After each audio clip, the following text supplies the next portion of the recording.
Question 12. Use the conversion graph to convert £50 into US dollars. Now, what we've got to be careful of here is we get the right 50. So along the bottom is $50 and up the side is £50. And we're told about £50. So we go up the sides to £50, which is there. We draw a line across from our £50.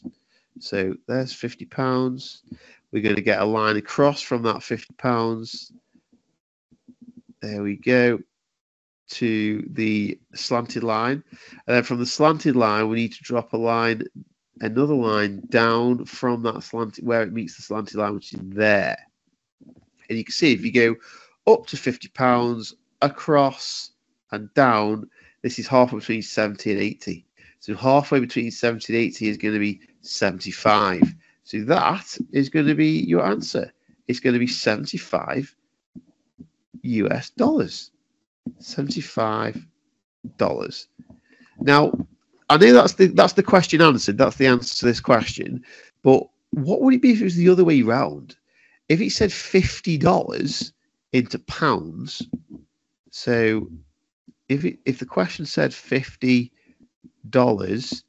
into pounds, we would actually have to go the other way.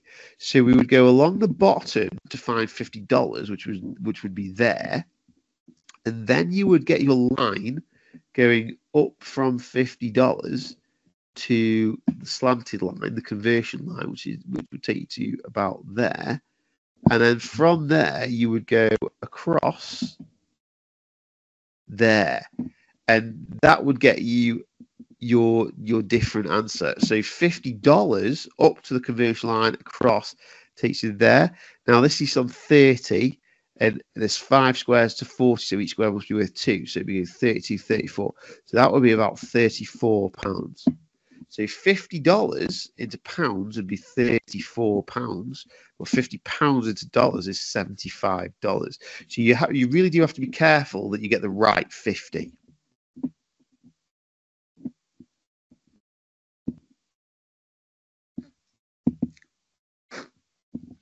Question 13. Find the missing dimension of the rectangle. The area is 70 meters squared. Now, what we need to remember is the area is length times width.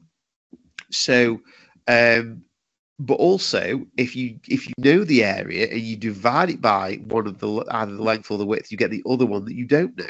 So, if we're being told the area of this rectangle is 70, then basically what that means is that the length times the width has got to equal 70.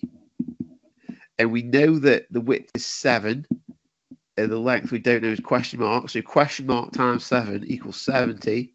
So what number times 7 equals 70? Well, some of you will be able to say straight away that's 10. 10 times 7 equals 70. Or if you couldn't do that in your head, you'd have to do 70 divided by 7. 70 divided by 7 gives you the 10. Whichever way you do it, your mystery length has got to be 10 meters.